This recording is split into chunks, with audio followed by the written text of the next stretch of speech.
সূরা মুদ্দাসির আয়াত নাম্বার 42। আল্লাহ বলেছেন বেনামাজি মানুষের থাকার জায়গা জাহান্নাম। সূরা রুম আয়াত নাম্বার 31। আল্লাহ বলেছেন সালাত আদায় করো, মুশরিকদের দলভুক্ত হয়ো না।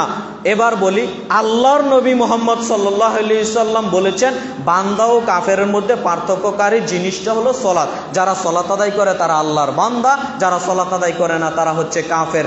আল্লাহর নবী মুহাম্মদ সাল্লাল্লাহু আলাইহি সাল্লাম মেহজান নামক সাহাবীকে লক্ষ্য করে বললেন, মেহজান তুমি সালাত আদায় করলে না কেন? তুমি কি মুসলিম নও?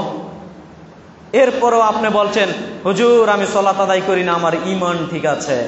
আপনার কথার 5 পয়সা দাম থাকতে পারে। এবার সাহাবীগণের উক্তি নেই। আব্দুল্লাহ ইবনে শাকিক রাহিমাহুল্লাহ বলেন, কানা আসহাবি মুহাম্মাদিন সাল্লাল্লাহু আলাইহি সাল্লাম লা ইয়ারাউনা শাইয়্যাম মিনাল আমাল তারকু কুফরুন গায়রা সালাহ। মুহাম্মদ সাল্লাল্লাহু আলাইহি সাল্লামের যত সাহাবায়ে কেরাম আছে, সমস্ত সাহাবায়ে কেরামের একটি বিষয়ে ইজমা, ঐক্যমত। মুহাম্মদ সাল্লাল্লাহু আলাইহি সাল্লামের যত সাহাবায়ে কেরাম আছে, কোন সাহাবায়ে কেরাম দ্বিমত পোষণ করেননি।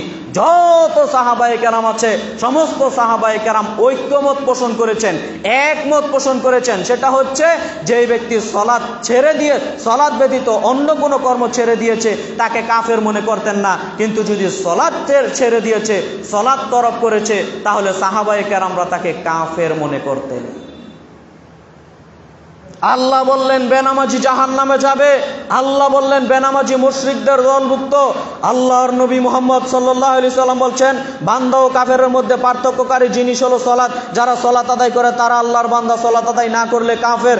আল্লাহর নবী মুহাম্মদ সাল্লাল্লাহু আলাইহি সাল্লাম মেহজান নামক সাহাবীকে লক্ষ্য করে বললেন সালাত আদায় করলে না কেন? তুমি মুসলিম নও, তোমাকে কিসে বাধা দিল?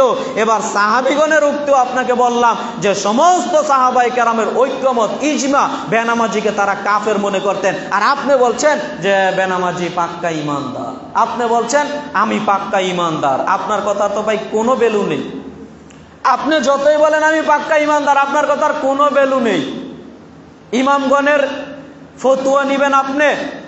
ইমাম আহমদ বিন হাম্বল রাহিমাহুল্লাহর ফতুয়া, যিনি 10 লক্ষ হাদিসের হাফেজ ইমাম আহমদ বিন হাম্বল রাহিমাহুল্লাহ, তিনি বলছেন বেনামাজি হচ্ছে কাফের, বেনামাজি হচ্ছে কাফের, তাকে হত্যা করতে হবে।